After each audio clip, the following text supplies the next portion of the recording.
الحمدللہ رب العالمین والصلاة والسلام علی رسولہ محمد وآلہ وصحبہ اجمعین اشہد ان لا الہ الا اللہ وحدہ لا شریک لہ واشہد ان محمدا عبدہ ورسولہ یا ایہا الذین آمنوا اتقوا اللہ حق تقاتہ ولا تموتن الا وانتم مسلمون يا أيها الناس اتقوا ربكم الذي خلقكم من نفس واحدة وخلق منها زوجها وبث منهما رجالا كثيرا ونساء واتقوا الله الذي تساءلون به والأرحام إن الله كان عليكم رقيبا يا أيها الذين آمنوا اتقوا الله وقولوا قولا سديدا يصلح لكم أعمالكم ويغفر لكم ذنوبكم ومن يطع الله ورسوله فقد فاز فوزا عظيما أما بعد فإن أصدق الحديث كتاب الله وأحسن الهدي هدي محمد صلى الله عليه وسلم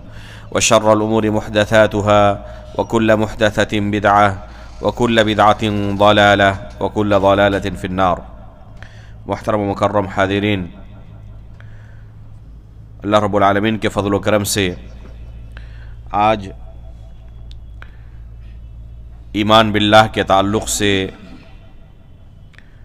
جاننے کے لیے ہم یہاں پر حاضر ہوئے ہیں.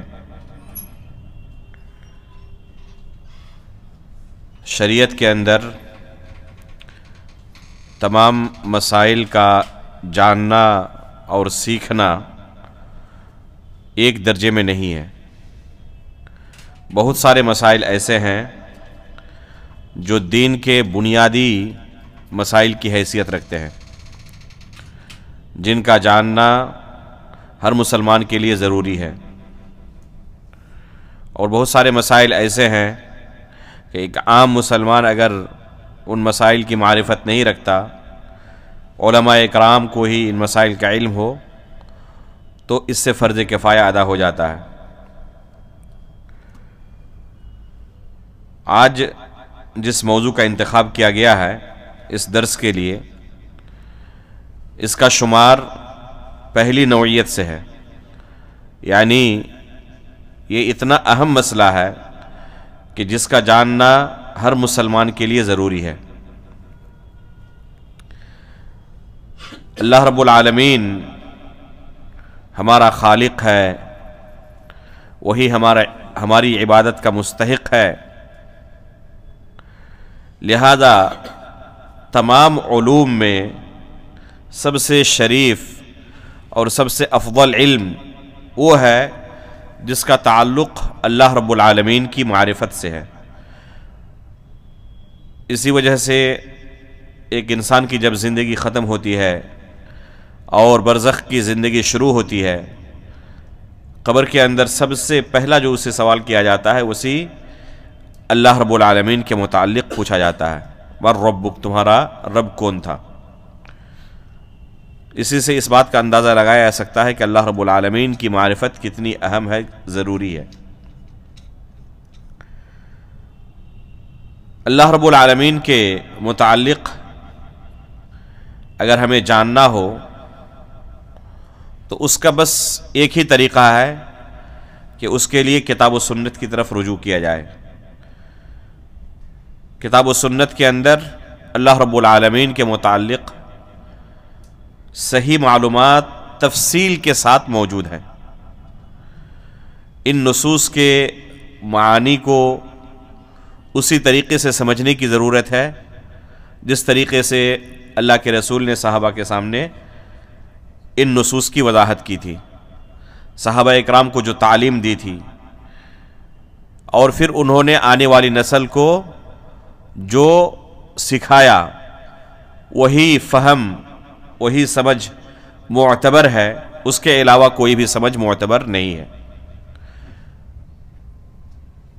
یہاں پر اس درس کے لیے ایک متن کا انتخاب کیا گیا ہے جسے ابھی حال ہی میں نے ترتیب دی ہے، اور ابھی یہ طباعت کے مرحلے میں داخل ہونے والا ہے. اس سے پہلے ہی اللہ رب العالمین کے خصوصی فضل و کرم سے ہم یہاں اس مسجد میں اس متن کی شرح کے لیے حاضر ہوئے ہیں. اللہ رب العالمین سے ہم دعا کرتے ہیں کہ اللہ رب العالمین اس مجلس کو مبارک بنائے اور جس اہم مقصد کے لیے ہم حاضر ہوئے ہیں اس میں ہمیں کامیاب بنائے۔ اس متن کے ترتیب میں کوشش کی گئی ہے کہ اللہ رب العالمین کے متعلق تمام معلومات جمع ہو جائیں، اور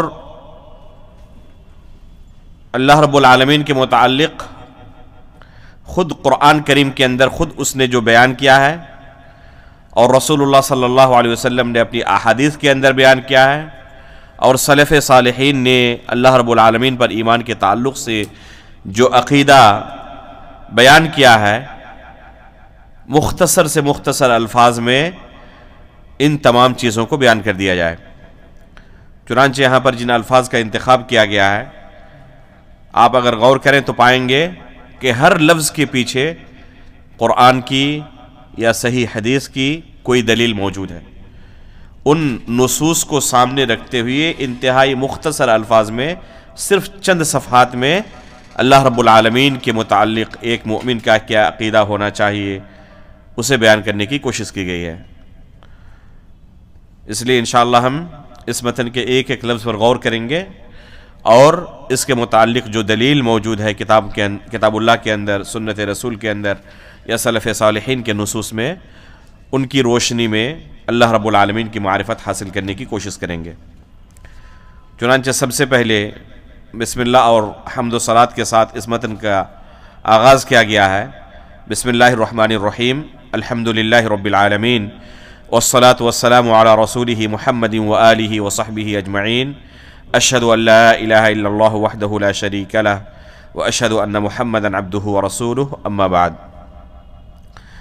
اس کے بعد فَاعْلَمْ رَحِمَكَ اللَّهُ أَنَّ أَهْلَ السُّنَّةِ وَالْجَمَاعَةِ يَعْتَقِدُونَ بِوُجُودِ اللَّهِ تَعَالَى وَأَنَّهُ هُوَ الرَّبُّ الْخَالِقُ الْمَالِكُ الرَّازِقُ الْمُدَبِّرُ لَا إِلَٰهَ إِلَّا هُوَ الرَّحْمَٰنُ الرَّحِيمُ۔ اس حمد و صلات کے بعد، اس خطبہ مسنونہ کے بعد، اہل سنت والجماعت کا اللہ رب العالمین پر ایمان کے متعلق جو مجمل عقیدہ ہے اسے ان 2.5 سطروں کے اندر خلاصے کے طور پر بیان کر دیا گیا۔ یہ پہلا پیراگراف جو ہے، فَاعْلَمْ رَحِمَكَ اللَّهُ أَنَّ أَهْلَ السُّنَّةِ وَالْجَمَاعَةِ یہاں سے لے کر لا الہ الا ہو یہاں تک گویا کہ اس پورے متن کا یہ مقدمہ ہے۔ یہ پہلا جو پیراگراف ہے اور اس میں جو پہلا جملہ ہے، یہ پورے متن کا گویا کہ یہ مقدمہ ہے، اور آگے جو باتیں آنے والی ہیں وہ باتیں اسی مقدمے کی تفصیل ہے۔ چنانچہ علماء اہل حدیث اللہ رب العالمین پر ایمان کے واجبی مقدار کو بیان کرتے ہوئے کہتے ہیں کہ اللہ رب العالمین پر ایمان لانے کا واجبی مقدار یہ ہے کہ ایک بندے کے پاس اللہ رب العالمین کے متعلق 4 چیزوں کا علم رہے، 4 چیزوں کی معرفت رہے۔ انہی 4 چیزوں کو یہاں بیان کیا گیا ہے۔ یہ واجبی مقدار ہے اللہ رب العالمین پر ایمان لانے سے متعلق۔ واجبی مقدار کا مطلب ہے کہ اگر کسی مسلمان کے پاس اللہ رب العالمین کے متعلق ان 4 چیزوں کے بارے میں علم ہے، اجمالی علم، تو ایسا شخص مسلمان کہلائے جانے کا حقدار ہے۔ اور اگر ان 4 چیزوں میں سے کسی چیز کا اس کے پاس علم نہ رہے، اسے اللہ رب العالمین کے متعلق سوال کیا جائے اور کہے کہ مجھے اس کے بارے میں کوئی علم نہیں، تو ایسا شخص مسلمان نہیں رہ سکتا، دار اسلام سے خارج ہو جائے گا۔ یہ واجبی مقدار ہے ایمان باللہ کے متعلق۔ کم از کم 4 چیزوں کا اسے علم ہونا چاہیے اجمالی طور پر۔ وہ 4 چیزیں کیا ہیں؟ پہلی چیز ہے کہ اللہ رب العالمین موجود ہے۔ پہلی چیز ہے کہ اللہ رب العالمین موجود ہے، اللہ کے وجود کا انکار نہ کرے، اللہ کے وجود کا اقرار کرے۔ دوسری چیز ہے کہ وہی ہمارا رب ہے، اور تیسری چیز ہے کہ وہی عبادت کا مستحق بھی ہے، اور چوتھی اور آخری چیز ہے کہ اس کے بہت سارے پیارے پیارے نام ہیں، اس کی صفات ہیں، ان کا اقرار کیا جائے۔ یہ 4 بنیادی چیزیں ہیں۔ اگر کوئی بندہ ان چاروں میں سے کسی ایک چیز کا انکار کر دے تو ایسا شخص دائرہ اسلام سے خارج ہو جائے گا۔ اب ان چاروں بنیاد کی تفصیل آگے آئے گی، یہ مقدمے کے طور پر اس عبارت کو یہاں پر رکھا گیا ہے تاکہ ہر مسلمان کو کم از کم ایمان باللہ کے متعلق اتنا علم ہو جائے جس سے وہ مسلمان باقی رہ سکے۔ اگر کوئی اللہ رب العالمین کے متعلق اس قدر غفلت کا شکار ہے کہ اس بنیادی عقیدے کے بھی وہ حامل نہیں، تو ایسا شخص مسلمان نہیں ہو سکتا۔ ایسا شخص اس بنیادی علم سے عاری ہونے کی وجہ سے دائرہ اسلام سے خارج ہو جائے گا۔ اب اس کی تفصیل انشاءاللہ آگے آئے گی۔ اس کے بعد کہا گیا اللہ رب العالمین کے بارے میں جب لا الہ الا ہو کہا تو آگے الرحمن الرحیم کا لفظ بڑھایا گیا قرآن کی اتباع کرتے ہوئے، کیونکہ اللہ رب العالمین نے خود جب سورہ بقرہ کے اندر لا الہ الا اللہ کہا تو آگے لا الہ الا ہوا الرحمن الرحیم کا لفظ استعمال کیا۔ چنانچہ اگر دیکھا جائے کہ اللہ رب العالمین کے جو اسماء ہے، نام ہے، لفظ اللہ کے بعد اگر کوئی دوسرا نام سب سے زیادہ اللہ تعالیٰ نے قرآن کریم میں استعمال کیا ہے تو وہ یہی 2 نام ہے، الرحمن اور الرحیم۔ چنانچہ بسم اللہ کے اندر بھی اللہ رب العالمین نے اپنے انہی دونوں ناموں کا انتخاب کیا، بسم اللہ الرحمن الرحیم، جو کہ رحمت سے مشتق ہے۔ اس کے بعد اسماء حسنہ کے تعلق سے ایک قاعدے کا ذکر کیا گیا، وہ ہے لہ الاسماء الحسنى والصفات العلی، کہ اللہ رب العالمین کے بہت سارے پیارے پیارے نام ہیں اور بہت ساری صفات ہیں جو عالی مرتبت ہیں۔ یہ ایک قاعدہ کلیہ ہے اللہ رب العالمین کے ناموں کے متعلق، اور یہ قاعدہ خود قرآن کریم کی ایک آیت سے مستنبت ہے۔ اللہ رب العالمین کا ارشاد ہے قرآن کریم کے اندر وَلِلَّهِ الْأَسْمَاءُ الْحُسْنَى فَادْعُوهُ بِهَا، کہ اللہ رب العالمین کے پیارے پیارے نام ہیں، ان ناموں کے واسطے سے تم اللہ تعالیٰ کو پکارو۔ تو اس آیت کے اندر اللہ رب العالمین نے اس قاعدے کا ذکر فرمایا ہے کہ اللہ رب العالمین کے بہت سارے نام ہیں اور وہ نام کیسے ہیں؟ حسنہ ہیں، پیارے ہیں۔ تو اللہ رب العالمین کا کوئی بھی نام ہو اس کے اندر یہ چیز موجود ہونی ضروری ہے کہ اس کے اندر حسن ہو۔ اگر وہ حسن سے خالی ہے تو اللہ کا نام نہیں ہو سکتا۔ چنانچہ بہت سارے ایسے الفاظ جو اللہ تعالیٰ نے قرآن کریم کے اندر اپنے لیے بیان کیا ہے یا رسول اللہ صلی اللہ علیہ وسلم نے اللہ رب العالمین کے لیے بیان کیا ہے، تو علماء نے انہیں اسماء حسنہ میں سے شمار نہیں کیا ہے اسی آیت کی روشنی میں، کیونکہ وہ حسنہ نہیں ہے۔ اور اللہ تعالیٰ نے کہا وَلِلَّهِ الْأَسْمَاءُ الْحُسْنَى، کہ اللہ کے جو بھی نام ہوں گے یہ حسن سے پر ہوں گے، وہ پیارے ہوں گے۔ چنانچہ حدیث میں آتا ہے اللہ رب العالمین کے متعلق انا الدہر، کہ میں زمانہ ہوں۔ اس دہر کے اندر کوئی حسن نہیں ہے، اس وجہ سے الدہر کو اللہ کے ناموں میں سے علماء نے شمار نہیں کیا ہے۔ تو اس طریقے سے بہت سارے ایسے الفاظ جو اللہ رب العالمین کے لیے وارد ہیں صحیح احادیث کے اندر یا قرآن کریم کے اندر، تو ان کو اللہ رب العالمین کے ناموں میں سے علماء نے شمار نہیں کیا ہے، کیونکہ اللہ رب العالمین نے خود یہ قاعدہ ہمیں سکھایا ہے وَلِلَّهِ الْأَسْمَاءُ الْحُسْنَى، کہ اللہ کے جو بھی نام ہوں گے وہ حسنہ ہوں گے، پیارے ہوں گے۔ اسی وجہ سے یمکر اللہ، قرآن کے اندر اللہ رب العالمین کی صفت آئی ہے وَيَمْكُرُونَ وَيَمْكُرُ اللَّهُ، تو یہاں سے کوئی اگر کہے کہ ماکر اللہ کا نام ہم تیاری کریں گے، اس کی اجازت نہیں ہے، کیونکہ اس کے اندر حسن نہیں ہے، خوبی نہیں ہے۔ اسی طرح بہت سارے الفاظ ایسے ہوتے ہیں جو ذو معنیین ہوتے ہیں، یعنی اس کے اندر خوبی بھی ہے اور خلل بھی ہے، کمی بھی ہے، تو یہ اللہ رب العالمین کے نام نہیں ہو سکتے. تو یہاں یہ قاعدہ کلیہ کے طور پر استعمال کیا گیا ہے، لہ الاسماء الحسنی والصفات العلی.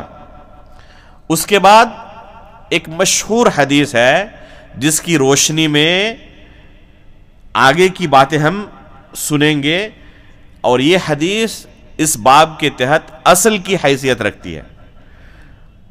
اسی حدیث سے مستنبط یہ جملہ یہاں پر موجود ہے، من احصا منہا 99 اسما دخل الجنہ، کہ جو بھی اللہ رب العالمین کے ان ناموں میں سے 99 ناموں کا احصاء کرے گا وہ جنت میں داخل ہوگا. یہ حقیقت میں ایک حدیث سے مستنبط جملہ ہے. یہ حدیث صحیح ہے. اللہ کے رسول صلی اللہ علیہ وسلم کا ارشاد ہے، ان للہ عز وجل 99 اسما 100 الا واحدہ من احصاها دخل الجنہ. رسول اللہ صلی اللہ علیہ وسلم فرماتے ہیں کہ اللہ رب العالمین کے 99 نام ہیں، 100 سے ایک کم. تاکید کرتے ہوئے کہا 100 الا واحدہ، 100 سے ایک کم یعنی 99. من احصاها دخل الجنہ، جو ان ناموں کا احصاء کرے گا وہ جنت میں داخل ہوگا. یہ فضیلت وارد ہے اسماء حسنہ کے احصاء کے متعلق. سب سے پہلی چیز اس حدیث کی روشنی میں ہمیں یہ جاننا چاہیے کہ کیا اللہ رب العالمین کے صرف 99 نام ہیں یا اس سے زیادہ ہیں. چنانچہ اہل سنت والجماعت کا اس بارے میں عقیدہ یہ ہے کہ اللہ رب العالمین کے نام بے شمار ہیں، صرف 99 نہیں. چنانچہ یہی علماء اہل سنت کا موقف رہا ہے، اور اس بارے میں جو اختلاف ہے وہ شاذ قسم کا اختلاف ہے. چنانچہ ابن حزم رحمہ اللہ وغیرہ نے کہا ہے، اور بعض علماء متقدمین میں سے بعض علماء کا قول ہے کہ اللہ رب العالمین کے نام محدود ہیں، بے شمار نہیں ہے، غیر محدود نہیں ہے. لیکن جو جمہور سلف کا قول ہے اس بارے میں وہ یہ ہے کہ اللہ رب العالمین کے نام بے شمار ہیں. ان کے ناموں کی صحیح تعداد کا علم صرف اللہ رب العالمین کو ہی ہے، اس کے علاوہ کوئی نہیں جانتا کہ اللہ رب العالمین کے کتنے نام ہیں. اللہ کے رسول صلی اللہ علیہ وسلم کی دعاؤں میں سے ایک دعا ہے، او استأثرت به فی علم الغیب عندک اسألک بکل اسم هو لک سمیت به نفسک او علمته احدا من خلقک او استأثرت به فی علم الغیب عندک، کہ اللہ تیرے ان تمام ناموں کے وسیلے سے میں تجھ سے سوال کرتا ہوں جو تو نے اپنے لیے رکھا ہے. اللہ کے رسول دعا کر رہے ہیں اللہ رب العالمین کے سامنے، کیا کہتے ہوئے؟ اسألک بکل اسم هو لک سمیت به نفسک، اے اللہ ان تمام ناموں کے وسیلے سے میں تجھ سے سوال کرتا ہوں جو تو نے اپنے لیے رکھے ہیں. یہ بیان نہیں کیا کہ وہ نام کتنے ہیں، آگے اور وضاحت اس کی ہے. اس کے بعد کیا کہا؟ او علمتہ احدا من خلقک، یا اپنے مخلوقات میں سے کسی کو تو نے اس کی تعلیم دی ہوئی ہے کہ میرے یہ نام ہے. او استأثرت به فی علم الغیب عندک، یا وہ نام بھی جو تو نے علم غیب کے اندر اپنے لیے خاص کر کے رکھا، یعنی کسی کو نہیں بتایا ہے. تو ظاہر سی بات ہے کہ جو نام ایسے ہیں جو اللہ تعالیٰ نے اپنے لیے خاص کر رکھے ہیں، کسی مخلوق کو بتایا ہی نہیں ہے، تو وہ محدود نہیں ہو سکتے، وہ بے شمار ہیں. اسی وجہ سے جمہور سلف کا یہی موقف ہے اللہ رب العالمین کے ناموں کی تعداد کے سلسلے میں کہ اللہ کے نام بے شمار ہیں، ان کی تعداد کا صحیح علم صرف اللہ رب العالمین کو ہے، اس کے علاوہ کسی کو نہیں ہے. ان بے شمار ناموں میں سے اگر کوئی شخص 99 ناموں کا احصاء کرے تو وہ جنت میں داخل ہوگا. یہ 99 نام کہاں ملیں گے؟ ان 99 نام کتاب و سنت کے اندر ہمیں ملیں گے، کیونکہ اللہ رب العالمین کے نام توقیفی ہیں. اللہ رب العالمین کے نام توقیفی، قاعدہ کلیہ ہے. کہ اللہ رب العالمین کے جتنے نام ہیں یہ توقیفی ہے۔ توقیفی کا مطلب یہ ہے کہ ہم اپنی طرف سے اللہ کے لیے کوئی نام گڑھ نہیں سکتے۔ ہمیں لگا کہ یہ نام بہت پیارا ہے، یہ اللہ کا ہونا چاہیے نام، اجازت اس کی نہیں ہے کہ تم اپنی طرف سے کسی نام کو اچھا سمجھو اور اسے اللہ رب العالمین کا نام قرار دو، بلکہ خود اللہ تعالیٰ نے اپنا جو نام بیان کیا ہے قرآن کریم کے اندر، یا رسول اللہ صلی اللہ علیہ وسلم نے اللہ کا کوئی نام بیان کیا ہے، بس وہی نام اللہ کے ہم پکار سکتے ہیں، اللہ رب العالمین کے لیے ثابت کر سکتے ہیں۔ ان کے علاوہ اپنی طرف سے چاہے ہمارے عقل کے اندر وہ کتنا ہی اچھا کیوں نہ ہو، اسے اللہ رب العالمین کا نام ہم ثابت نہیں کر سکتے۔ یہ معنی ہے توقیفی کا۔ تو اس بارے میں اہل سنت والجماعت کا عقیدہ یہ ہے کہ اللہ تعالیٰ کے جتنے نام ہیں وہ توقیفی ہیں۔ اس لیے اگر کوئی شخص اللہ رب العالمین کا کوئی نام قرار دینا چاہے کہ یہ بھی اللہ کا نام ہے، تو ہم اس سے دلیل طلب کریں گے کہ ہمیں اس نام کی آپ کتاب و سنت سے دلیل فراہم کر دیں۔ اگر وہ دلیل پیش کر سکتے ہیں تو ٹھیک ہے، اگر دلیل پیش نہ کر سکیں تو ہم اسے نام تسلیم نہیں کر سکتے، گرچہ اللہ رب العالمین کے لیے اس لفظ کا استعمال کرنا درست ہی کیوں نہ ہو، لیکن نام تو نہیں۔ یہ توقیفی ہے۔ مثال کے طور پر ابھی اوپر بیان کیا گیا کہ اللہ رب العالمین کے متعلق 4 چیزیں بنیادی ہیں جن کا علم ہر مسلمان کو ہونا چاہیے، ہر شخص کو ہونا چاہیے۔ ان میں سے پہلا کیا ہے کہ اللہ رب العالمین موجود ہے۔ یہ موجود اللہ تعالیٰ کا کوئی نام نہیں ہے، لیکن اللہ تعالیٰ کے لیے اس لفظ کا استعمال بالکل درست ہے، کوئی حرج نہیں ہے۔ جب ہم اللہ رب العالمین کے لیے لفظ موجود کا استعمال کرتے ہیں تو بطور نام استعمال نہیں کرتے، بطور خبر استعمال کرتے ہیں۔ اگر نام کوئی استعمال کرنا چاہے تو ہم اس سے دلیل طلب کریں گے کہ اللہ، اگر کوئی کہے کہ ہم اللہ رب العالمین کا نام موجود ایک مانتے ہیں بے شمار ناموں میں سے، تو ہم کہیں گے کہ اس نام کے لیے ہمیں دلیل نہیں ملتی، اس وجہ سے ہم یہ نام اللہ رب العالمین کے لیے ثابت نہیں کر سکتے۔ تو اس طرح کے بہت سارے الفاظ ایسے ہیں جنہیں ہم اللہ رب العالمین کے لیے استعمال تو کر سکتے ہیں لیکن اسے نام قرار نہیں دے سکتے، یا تو اس کے اندر حسن نہیں ہے یا اس کے لیے کوئی دلیل ہی موجود نہیں ہے۔ ٹھیک ہے، اس وجہ سے اللہ رب العالمین کے ناموں کے بارے میں ہم کیا کہیں گے کہ اللہ کے نام توقیفی ہے، اپنی طرف سے ہم کوئی گڑھ نہیں سکتے، جو کچھ اللہ نے بیان کر دیا ہے اس کے رسول نے بیان کر دیا، ہمیں بس اس کی اتباع کرنی ہے۔ تو ان بے شمار ناموں میں سے اگر کوئی شخص اللہ رب العالمین کے 99 ناموں کا احصاء کرے گا تو وہ جنت میں داخل ہوگا، یہ اللہ کے رسول کی صحیح حدیث ہے۔ اب اندازہ لگائیں کہ اسماء حسنہ کے متعلق علم حاصل کرنے کی فضیلت صحیح حدیث کی روشنی میں کیا ہے۔ من احصاها دخل الجنہ، کہ اللہ کے رسول نے جنت کی خوشخبری سنائی ہے، اور اس سے بڑی کوئی دوسری خوشخبری نہیں ہو سکتی۔ تو اس لیے اگر کوئی اللہ رب العالمین کے متعلق علم حاصل کرتا ہے، اسماء و صفات کے متعلق علم حاصل کرتا ہے، تو بہت ہی مبارک عمل ہے یہ۔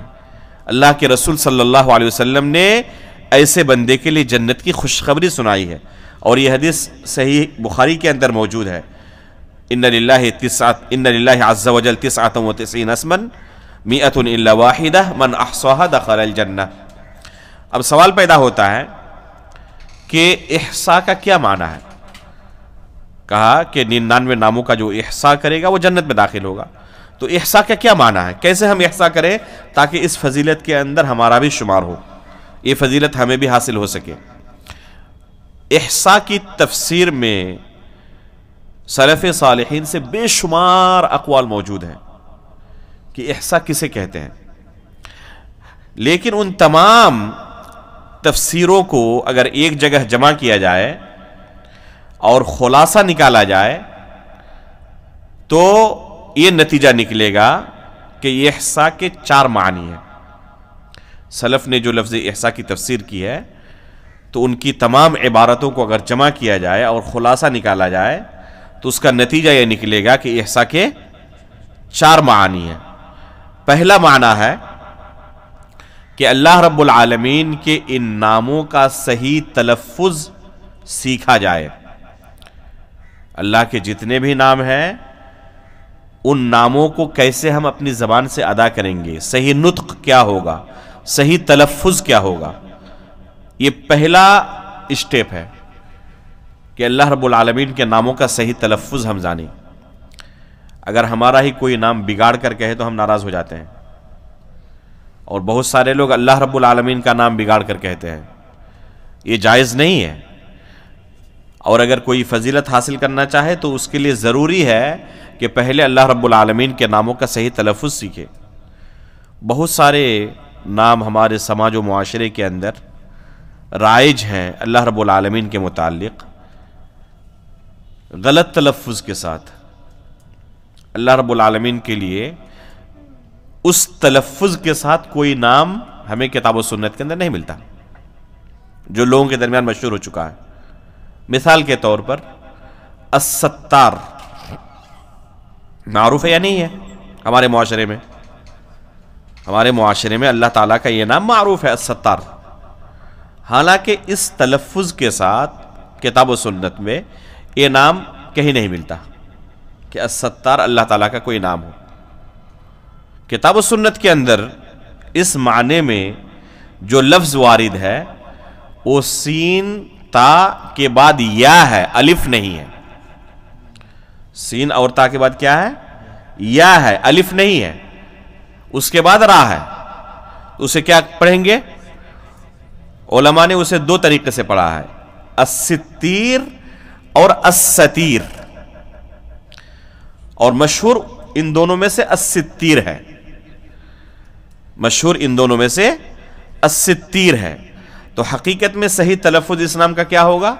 الستیر ہوگا، ستار نہیں۔ تو اسی طریقے سے اور بھی دوسرے نام ہیں، جیسے اللہ لا الہ الا هو الحی القیوم، تو الحی یہ ایک نام ہے اللہ تعالیٰ کا جو کہ حیات سے بنا ہوا ہے، جس کا معنی زندگی کے ہوتا ہے۔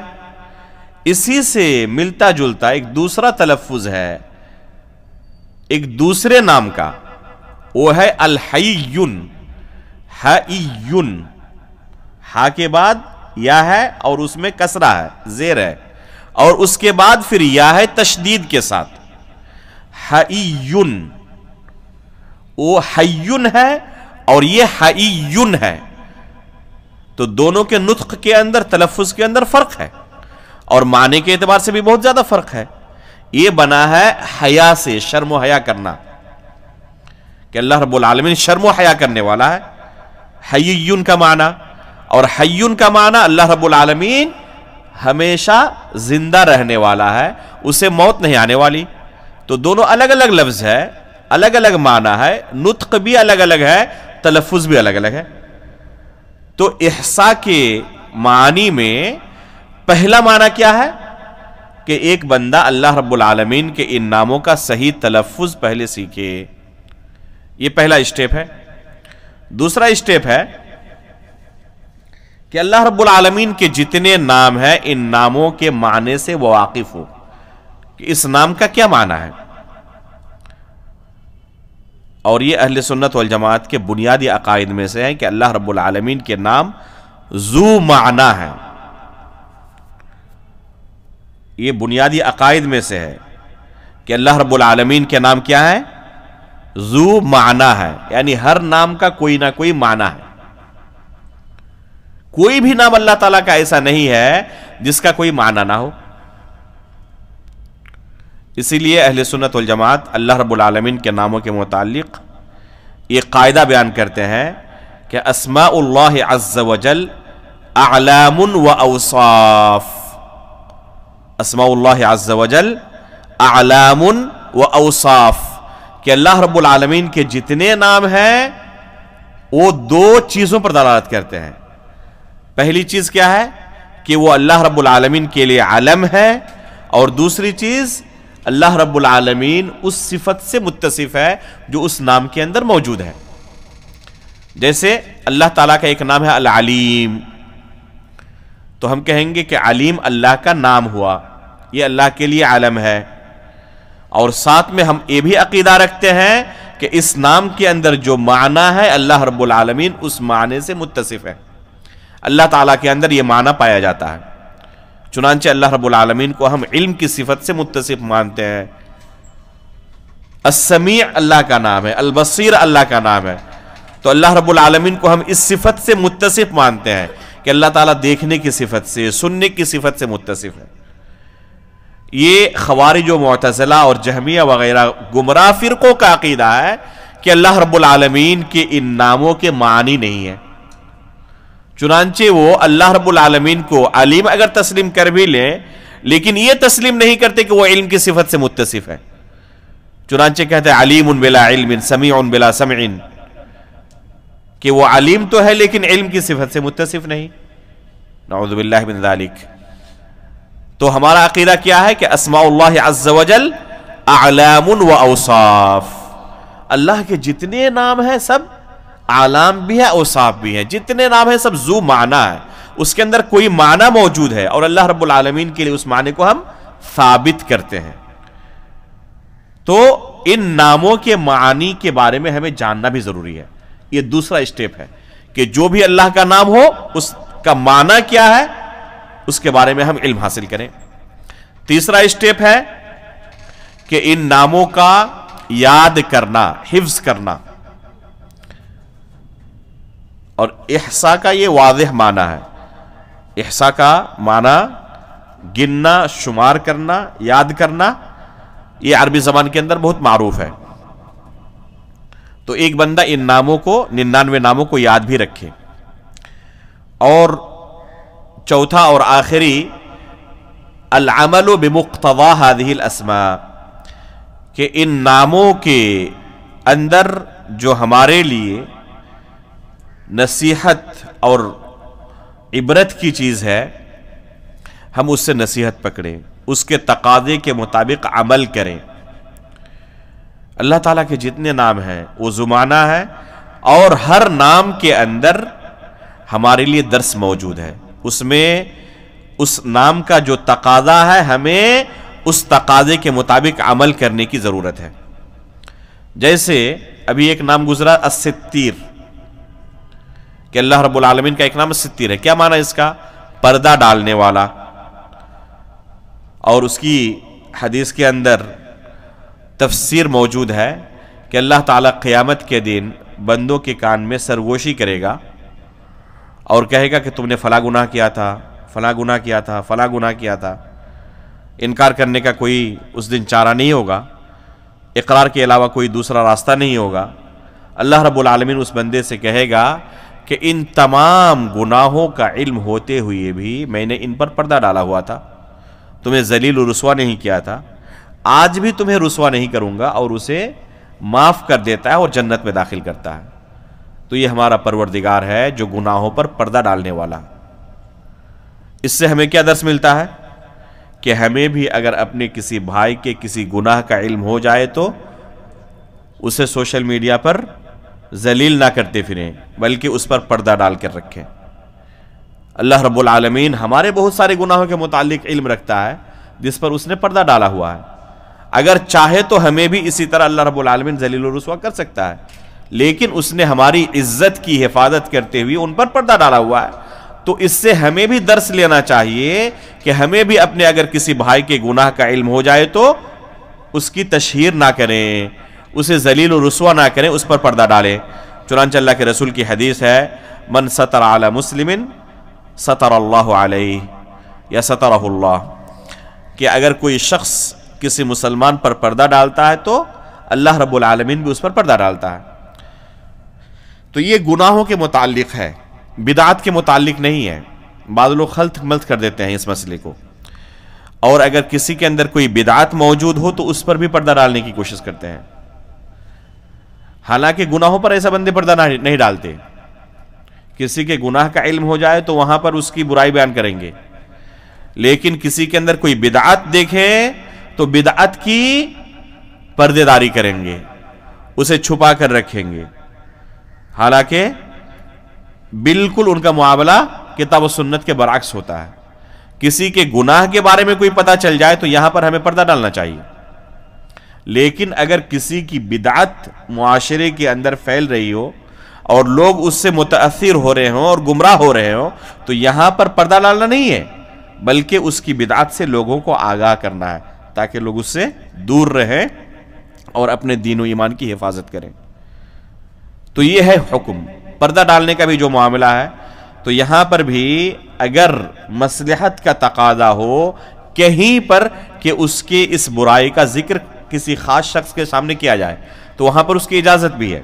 مثلا اگر کوئی مظلوم ہو اور عدالت کے اندر اپنے کسی ظالم کے خلاف کیس کرے، تو اگر اس کی برائی کو بیان نہیں کرے گا تو اسے انصاف نہیں ملے گا، تو یہاں پر اس کے لیے اجازت ہے۔ لا يحب اللہ الجہر بالسوء من القول الا من ظلم، کہ اگر کوئی مظلوم ہے تو وہ پھر ظالم کی برائی کو بیان کر سکتا ہے، لیکن سب کے سامنے نہیں، جہاں پر انصاف کی امید ہو اس شخص کے سامنے، جج کے سامنے یا کسی ایسے شخص کے سامنے جس سے انصاف کی امید ہو۔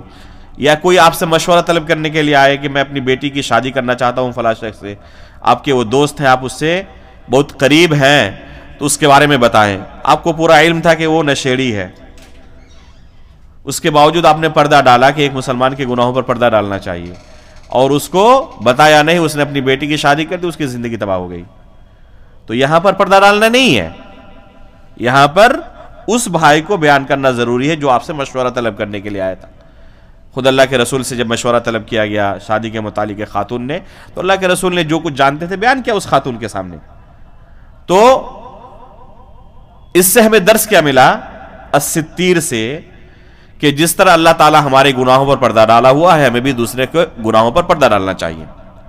تو اسی طریقے سے دوسرے نام ہے العفو، جیسے اللہ کا نام ہے معاف کرنے والا، تو ہمیں بھی چاہیے کہ ہم بھی معاف کر دیں۔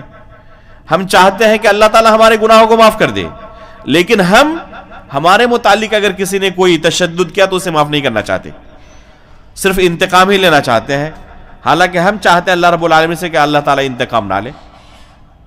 تو اللہ رب العالمین کے ان ناموں سے ہمیں درس حاصل کرنے کی ضرورت ہے، ان کے تقاضوں کے مطابق عمل کرنے کی ضرورت ہے۔ اگر کوئی بندہ ان چاروں اسٹیپ کو اپنی عملی زندگی کے اندر نافذ کرتا ہے تو اس کے لیے فضیلت ہے من احصاها دخل الجنہ، کہ اگر کوئی شخص اللہ رب العالمین کے 99 ناموں کا اس طرح احصاء کرے تو ایسا بندہ جنت میں داخل ہوگا۔ یہ مقدمہ جان لینے کے بعد اب اللہ رب العالمین کے بارے میں ہم جانیں گے، سیکھیں گے، تو ایک شوق پیدا ہوگا کہ ہم بھی اس فضیلت کے اندر داخل ہوں گے تاکہ ہم بھی جنت کے مستحق بن سکیں۔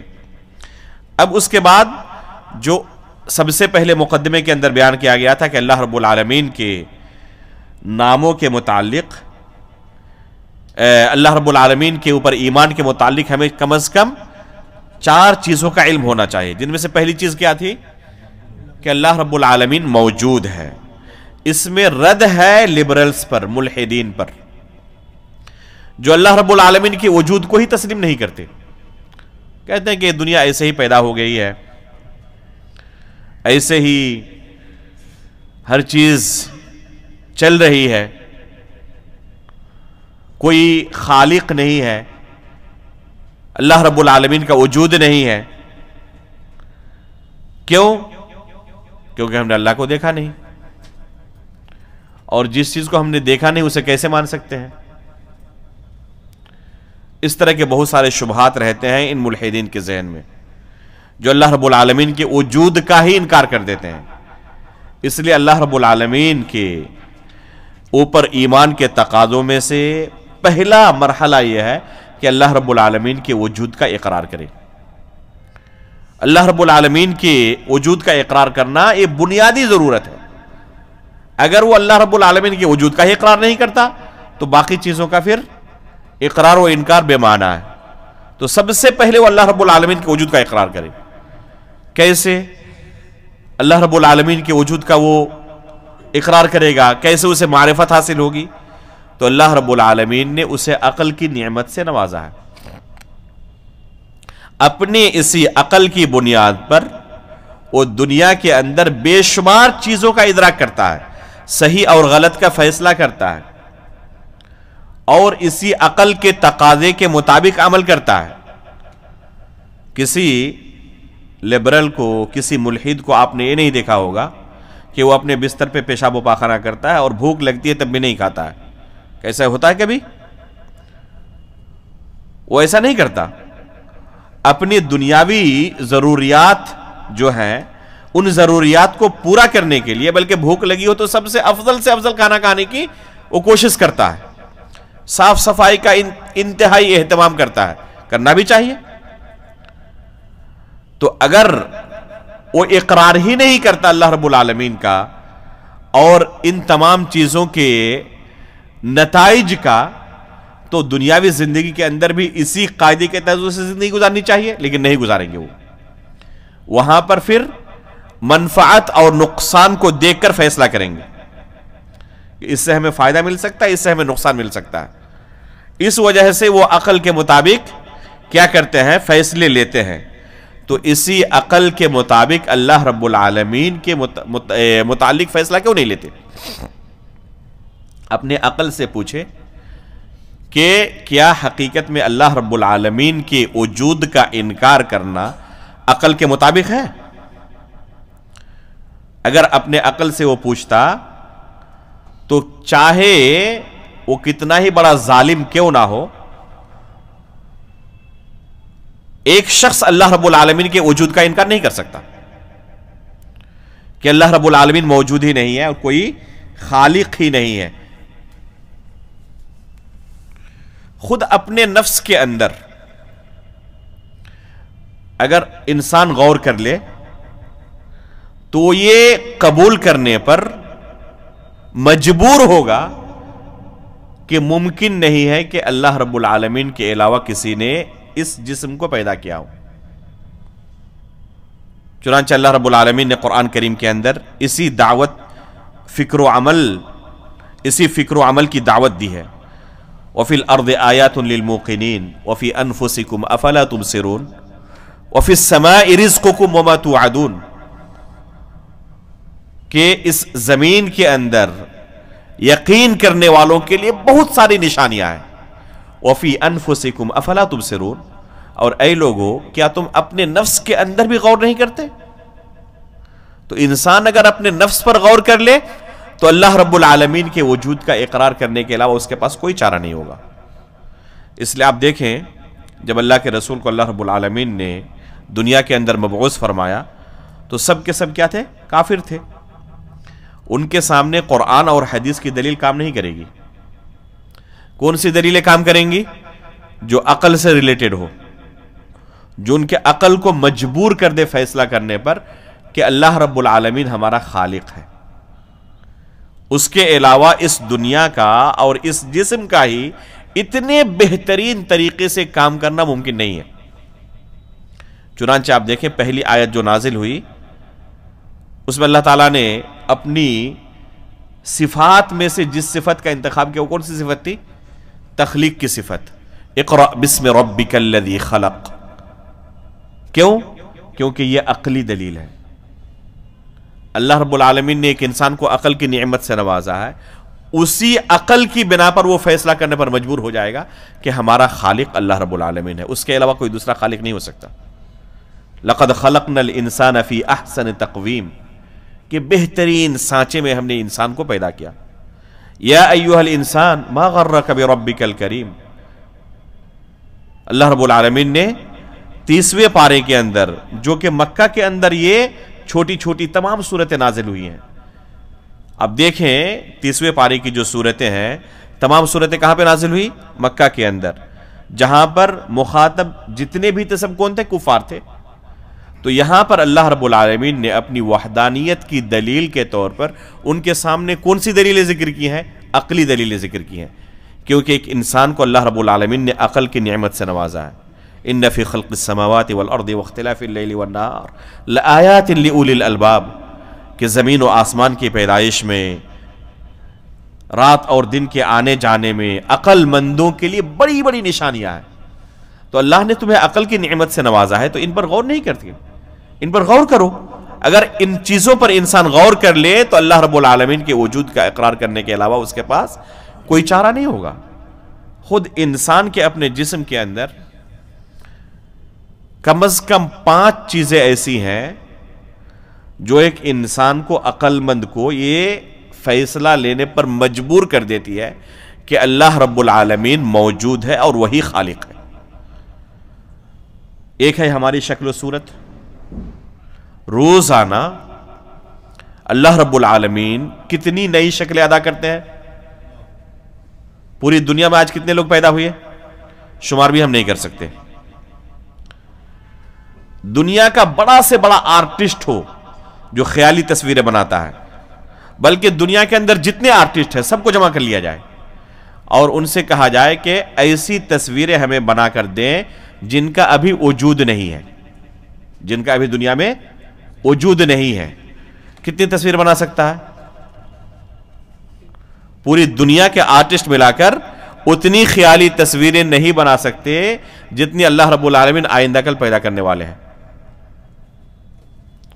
تو کیا کسی مخلوق کے بس کی بات ہے کہ یہ نئی نئی شکلیں تیار کر دے؟ صرف انسان اپنے اس شکل پر غور کر لے تو اللہ رب العالمین کے وجود کے اقرار کے علاوہ اس کے پاس کوئی چارہ نہیں ہوگا. اسی کو اللہ تعالیٰ نے قرآن کریم کے اندر کیا کہا ہے اس کا تذکرہ یہاں پر بھی اشارے کے طور پر دیا گیا ہے،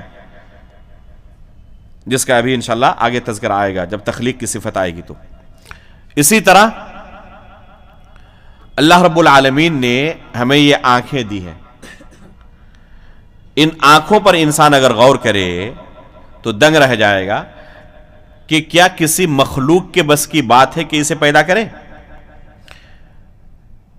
یہ جو کیمرہ اللہ تعالیٰ نے دیا ہے ایک ہر انسان کو، 2 آنکھیں دی ہیں.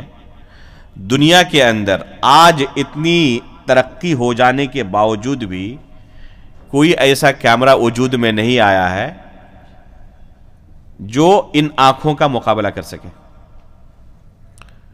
چنانچہ اطباء کہتے ہیں کہ ان آنکھوں کے اندر بیک وقت تقریباً 10 ملین کی شاید بات ہے. ابھی میں نے ایک مقالہ پڑھا اسی تعلق سے کہ الگ الگ رنگوں اور شکلوں کے درمیان بیک وقت فرق کرنے کی صلاحیت اس آنکھ میں اللہ تعالیٰ نے دی ہے. جیسے فوراً آپ نے دیکھا یہاں پر ایک رنگ ہے، وہاں پر اس کے بغل میں دوسرا رنگ ہے، فوراً تمیز کر لیتے ہیں. آج تک کوئی کیمرہ ایسا پیدا نہیں ہوا جو بیک وقت اس آنکھ کا مقابلہ کر سکے اور ان رنگوں کے درمیان فرق کر سکے. تو کیا کسی مخلوق کے بس کی بات ہے کہ اس طرح کی کوئی چیز پیدا کر سکے، اس طرح کی کوئی مشین پیدا کر سکے؟ اگر طاقت ہوتی تو پیدا کر لیتے کیمرے کی شکل میں، لیکن عاجز ہے. اتنی ترقی کے باوجود بھی اس لیول تک ابھی تک انسان نہیں پہنچ پایا ہے. تو کیا کسی مخلوق کا یہ کام ہو سکتا ہے؟ اسی آنکھ کے اندر ریٹینا نکلتا ہے، روشنی نکلتی ہے، اور ہر ایک کے آنکھ کی روشنی دوسرے کے آنکھ سے مختلف ہے. اس وجہ سے آدھار کارڈ بنواتے وقت حکومت ان آنکھوں کی روشنی کو قید کر لیتی ہے آپ کی شناخت کے لیے کہ یہ آپ ہی کی روشنی ہے، کسی دوسرے سے میچ نہیں کر سکتی. بلکہ دونوں آنکھوں کی روشنی الگ الگ ہے. کیا کسی مخلوق کے بس کی بات ہے؟ اس فنگر پرنٹ کو دیکھیں، دنیا کے کسی سے میچ کر سکتا ہے؟ روزانہ اللہ رب العالمین کتنے فنگر پرنٹ ادا کرتے ہیں. کسی کو اگر کہا جائے کہ خیالی فنگر پرنٹ تم تیار کرو، کتنا تیار کر سکتا ہے؟ صرف یہ فنگر پرنٹ انسان تیار نہیں کر سکتا.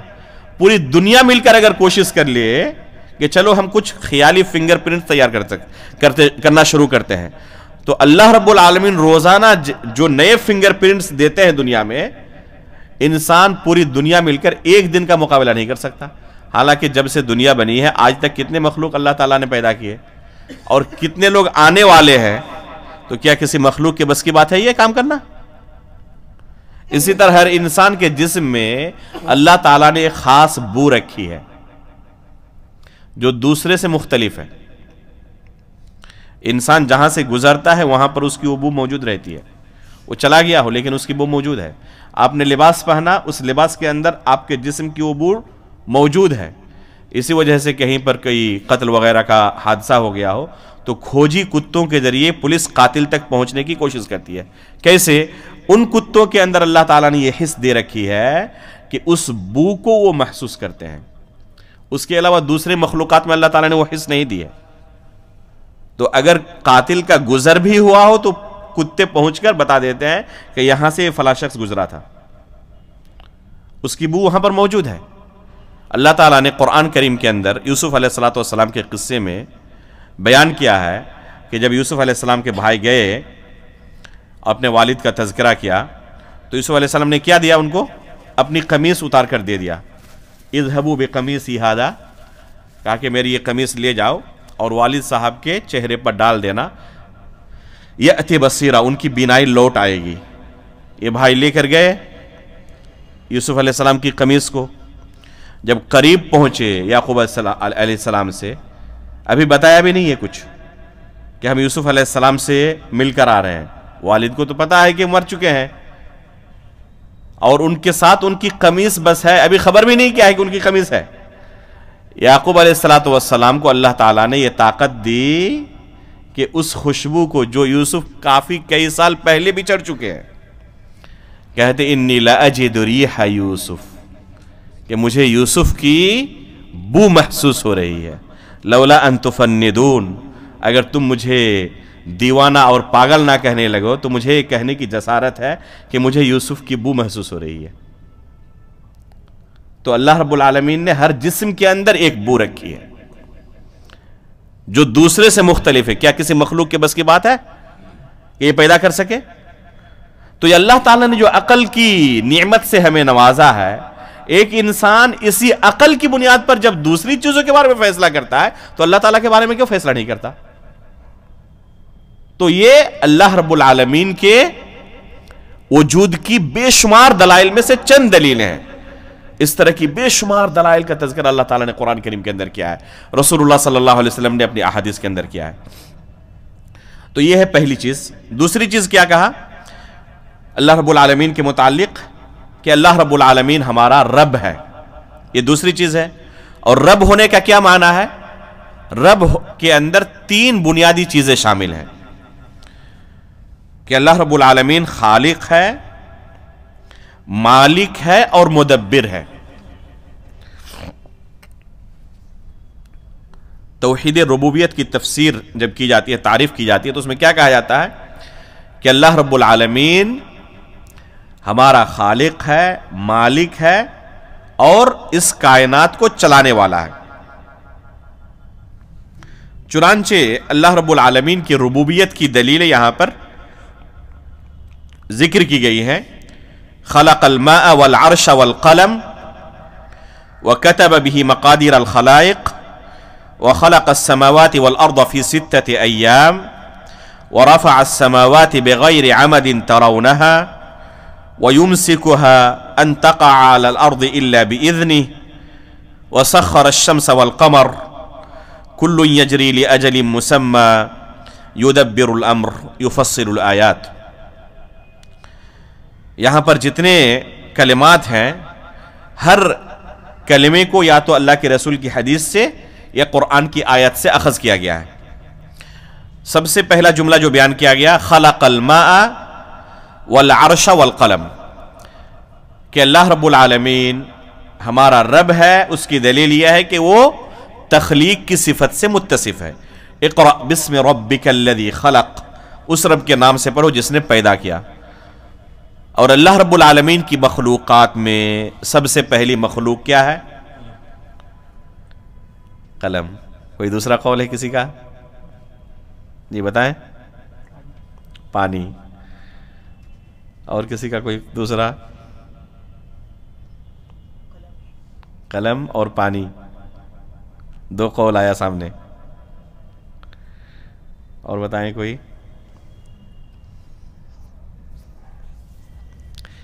سلف کے یہاں اس بارے میں 3 اقوال ملتے ہیں۔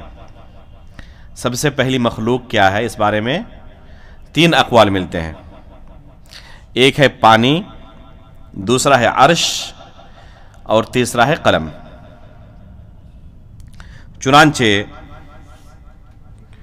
ابن جریر الطبری رحمہ اللہ، ابن الجوزی رحمہ اللہ وغیرہ نے کہا ہے کہ سب سے پہلی مخلوق قلم ہے، جبکہ شیخ الاسلام علامہ ابن تیمیہ رحمہ اللہ، ان کے شاگرد رشید علامہ ابن قیم رحمہ اللہ نے دلائل کی روشنی میں راجح یہ قرار دیا ہے کہ عرش پہلی مخلوق ہے، قلم سے بھی پہلے اللہ تعالیٰ نے اسے پیدا کیا ہے۔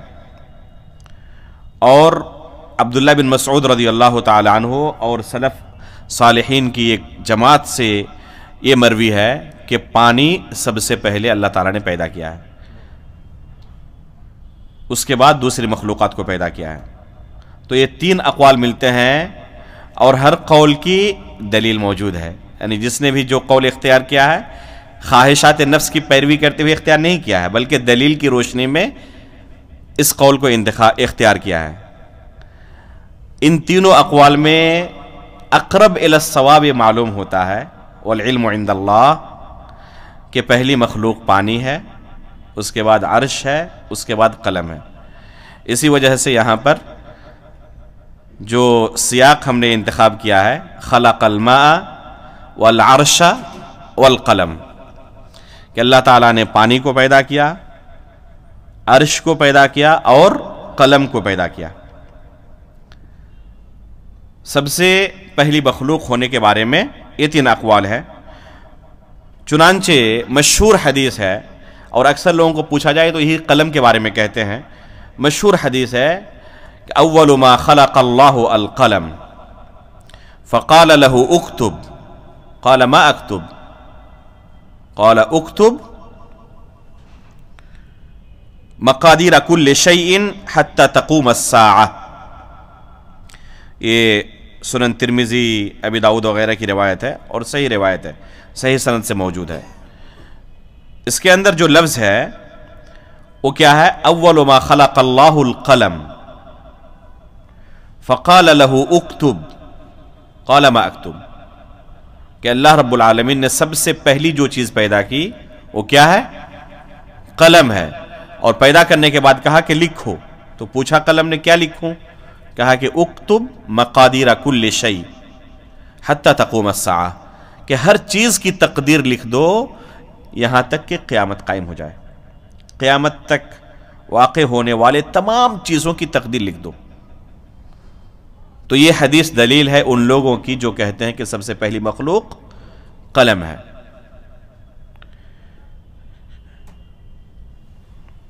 جی ہم نے کہا کہ یہ تیسرے نمبر پر ہے، اس حدیث کا کیا جواب دیں گے؟ اس میں تو وضاحت کے صراحت کے ساتھ ہے نا، اول ما خلق اللہ القلم۔ حقیقت میں یہ جملہ جو ہے اس میں لفظ ما یہ موصول کے لیے نہیں ہے، مصدر کے لیے ہے۔ یعنی اس کا معنی یہ ہوگا کہ سب سے پہلے جب اللہ نے قلم کو پیدا کیا تو اسے کہا کہ لکھو۔ یہ معنی نہیں ہے کہ سب سے پہلے اللہ نے قلم کو پیدا کیا، فرق ہے دونوں میں۔ یہ نہیں معنی اس کا ہے کہ اللہ تعالیٰ نے سب سے پہلے قلم کو پیدا کیا، بلکہ اس کا کیا معنی ہے کہ جب سب سے پہلے اللہ نے قلم کو پیدا کیا تو کہا۔ تو اول کا تعلق اس حکم کے ساتھ ہے، تخلیق کے ساتھ نہیں ہے۔ کتابت کا حکم دینے کے ساتھ اول کا تعلق ہے کہ جب سب سے پہلے اللہ نے قلم کو پیدا کیا تو کہا کہ لکھو۔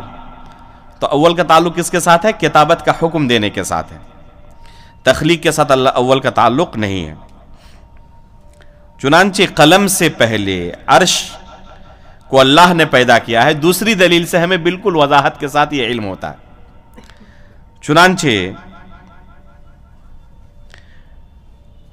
صحیح مسلم کی روایت ہے، عبداللہ بن عمرو بن عاص رضی اللہ تعالیٰ عنہ کہتے ہیں کہ اللہ کے رسول کو میں نے کہتے ہوئے سنا، کتب اللہ مقادیر الخلائق قبل ان يخلق السماوات والارض ب50 الف سنہ۔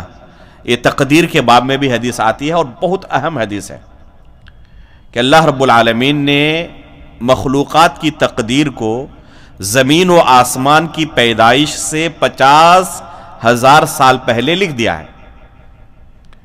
قال وَكَانَ عَرْشُهُ عَلَى الْمَاءِ، اور اس وقت اللہ رب العالمین کا عرش پانی پر تھا۔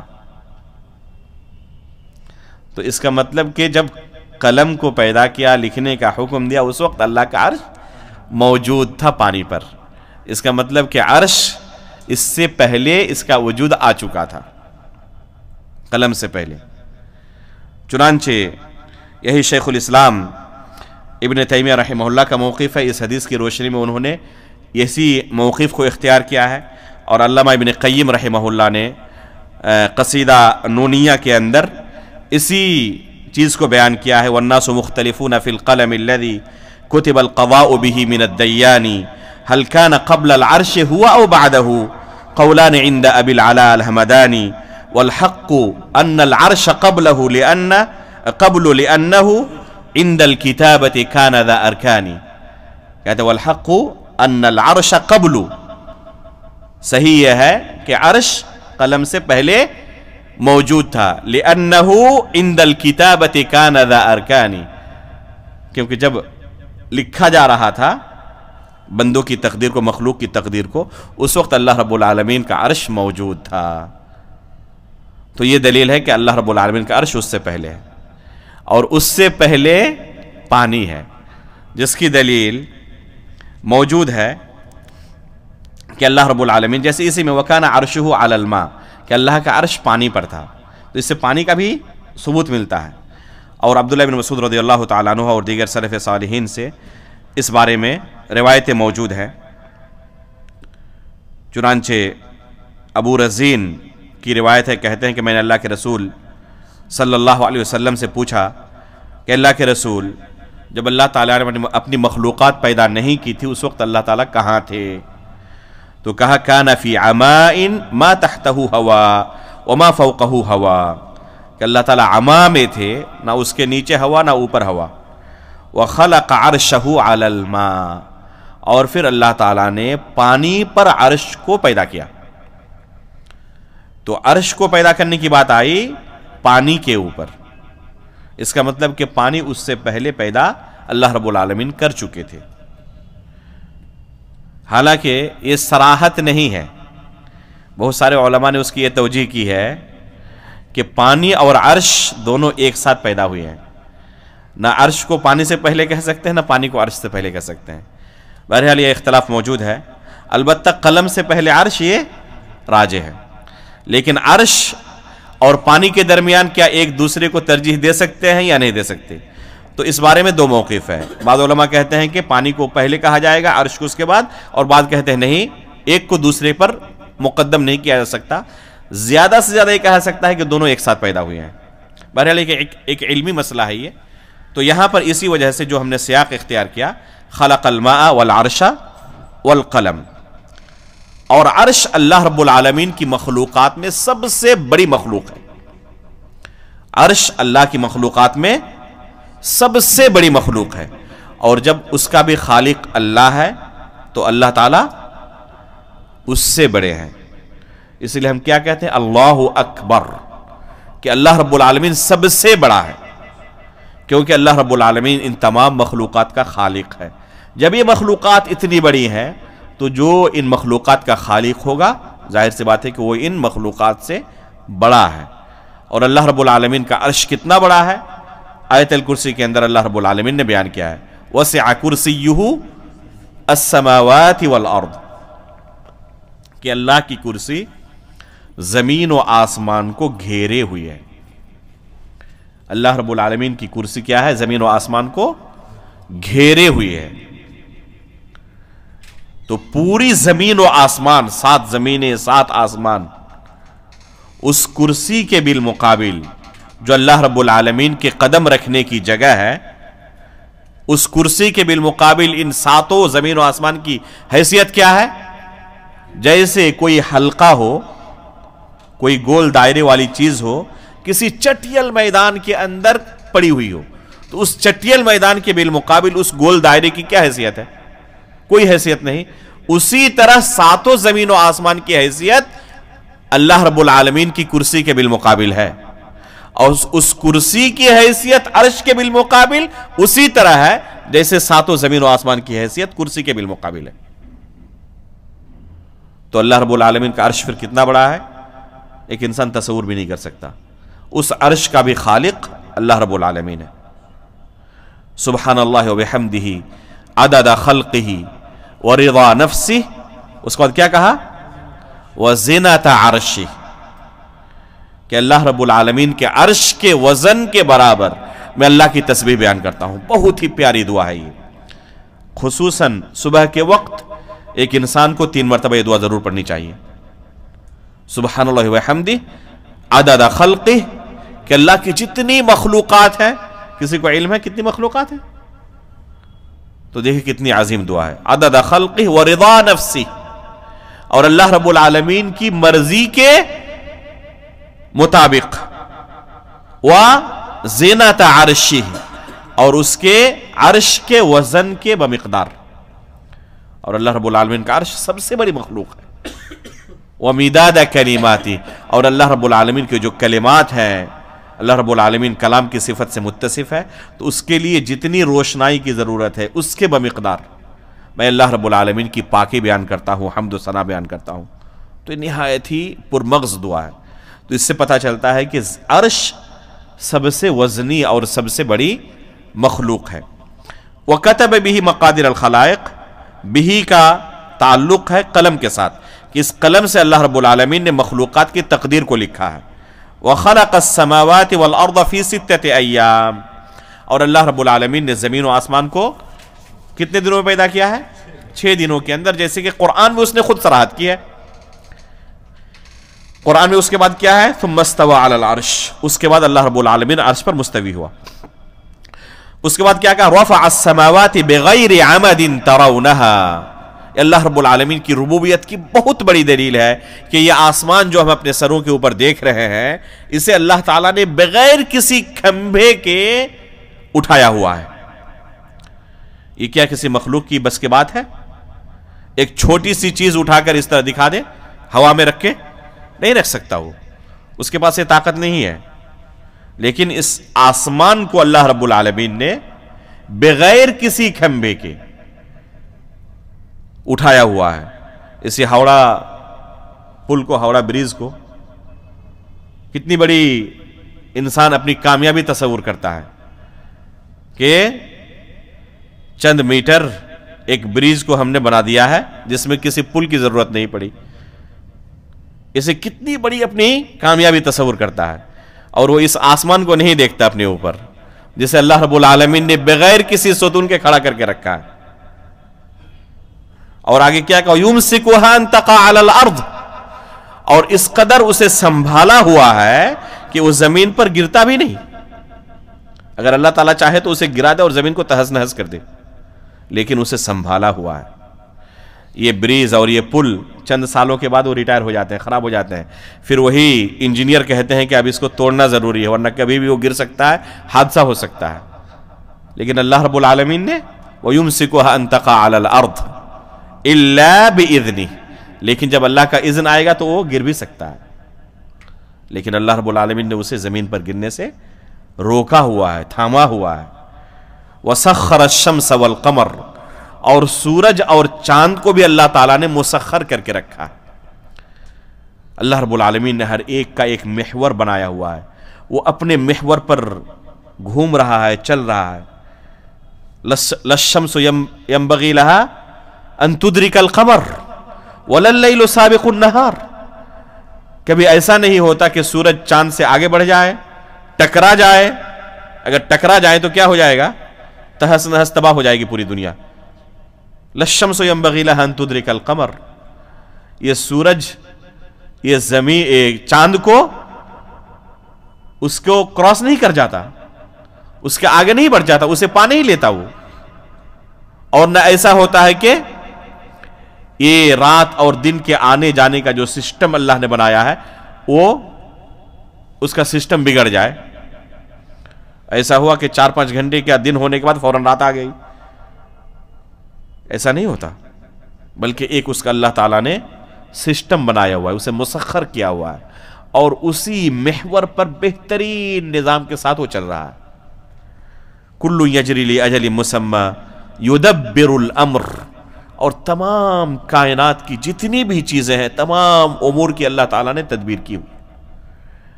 یہ اللہ رب العالمین کی ربوبیت کے اندر جو 3 بنیادی چیزیں ہیں، تخلیق، ملکیت اور تدبیر، الخالق، المالک، المدبر، یہ 3 چیزیں بیان کرتے ہیں توحید ربوبیت کے اندر. تو ہر ایک کی دلیل یہاں پر موجود ہے کہ اللہ تعالیٰ خالق بھی ہے, اللہ رب العالمین سب کا مالک بھی ہے, جب اس نے پیدا کیا تو اسی کی وہ ملکیت ہے, اور اللہ تعالیٰ مدبر بھی ہے, اس کائنات کو چلانے والا بھی ہے, یدبر الامر. تو یہ تمام چیزوں کی دلیل ہو گئی. اس کے بعد کہا مد الارض وجعل فيها رواسي وانہارا. اللہ رب العالمین نے اس زمین کو بچھا دیا ہے. اس زمین کے اندر اللہ رب العالمین نے پہاڑ بھی رکھے ہیں اور نہریں بھی رکھی ہیں. کتنا بہترین بیلنس بنایا ہے. اگر یہ زمین بہت زیادہ سخت ہو جاتی تو رہائش کے لائق نہیں ہوتی, اور اس سے زیادہ گیلی ہو جاتی تو دلدل ہو جاتی, رہنے کے لائق نہیں ہوتی. حالانکہ اس پوری زمین میں اللہ رب العالمین نے خشکی کا حصہ کتنا رکھا ہے؟ 20% سے بھی کم, اور 80%, 81% کہتے ہیں کہ صرف پانی ہے, اور 19% کیا ہے؟ خشکی ہے. اس کے باوجود بھی اگر انسان ہی اس چیز کو آج آزمانے کی کوشش کرے کہ کہیں پر پانی اتنی مقدار میں ہو اور مٹی اتنی مقدار میں ہو, اس کو دیکھے, وہ سنبھال پائے گا؟ سنبھال نہیں پائے گا, وہ پورا گیلا ہو جائے گا, رہنے کا لائق نہیں ہوگا. لیکن اللہ رب العالمین نے ایک کتنی بڑی اپنی نشانی رکھی ہے کہ خود یہ سائنسداں اپنی تحقیق کے مطابق کہتے ہیں کہ صرف 19% خشکی ہے, یا 21% شاید, یعنی کتنی قلیل مقدار میں, 5 حصے میں سے 1 حصہ بس, 4 حصہ صرف پانی ہے, سمندر ہی ہے پوری دنیا. اس کے باوجود بھی یہ زمین گیلی نہیں ہوتی ہے. اس کے باوجود بھی اللہ رب العالمین نے اس زمین کو رہنے کے لائق بنایا ہے.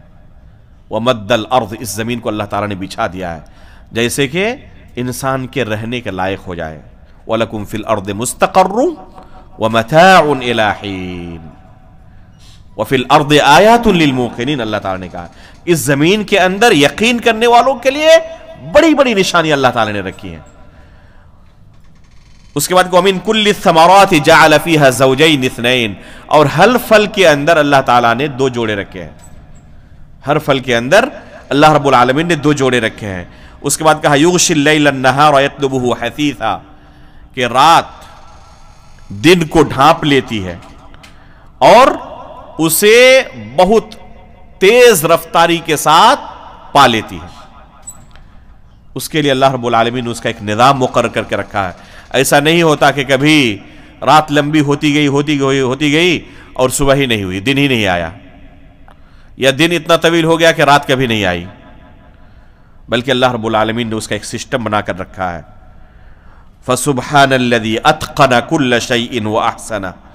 اس رب کے لیے ہم تسبیح بیان کرتے ہیں, اس رب کی پاکی بیان کرتے ہیں جس نے ہر چیز کو نہایت ٹھوس انداز میں اتقان کے ساتھ پیدا کیا ہے. چاہے وہ زمین ہو, چاہے آسمان ہو, چاہے مخلوقات ہوں, چاہے پہاڑ ہو, پربت ہو, نہریں ہوں, ہمارا جسم ہو, ہر چیز کو جہاں جس کی ضرورت تھی اسی طرح اللہ تعالیٰ نے پیدا کیا. ما ترى فی خلقہ من تفاوت.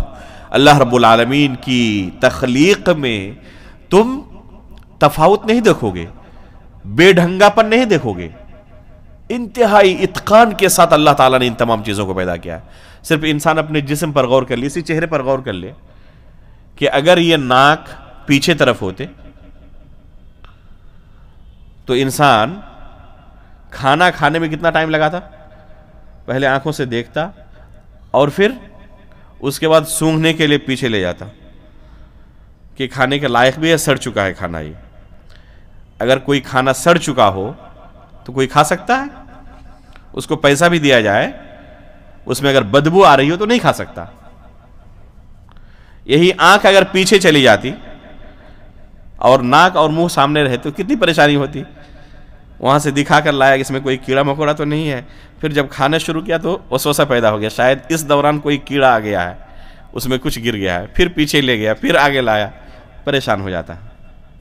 یہی انگلیاں ہماری ہیں, اگر یہ فلیٹ ہوتی یہ مڑتے نہیں، تو ذرا سوچے صرف ایک نعمت پر کوئی کام کرنا ممکن ہوتا، کسی چیز کو پکڑنا ممکن ہوتا؟ ما ترى فی خلقہ من تفاوت.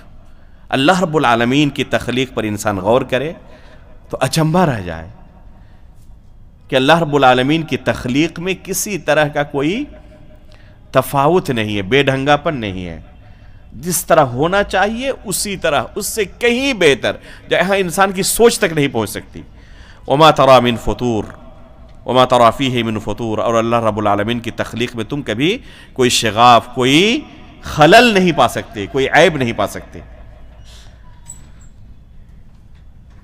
یہاں پر رکیں، یہیں پر اب ہم رکتے ہیں انشاءاللہ، اور پھر آگے کا جو مسئلہ ہے فرشتوں اور دوسری مخلوقات کی تخلیق کے سلسلے میں انشاءاللہ وہ نماز کے بعد کمپلیٹ کریں گے.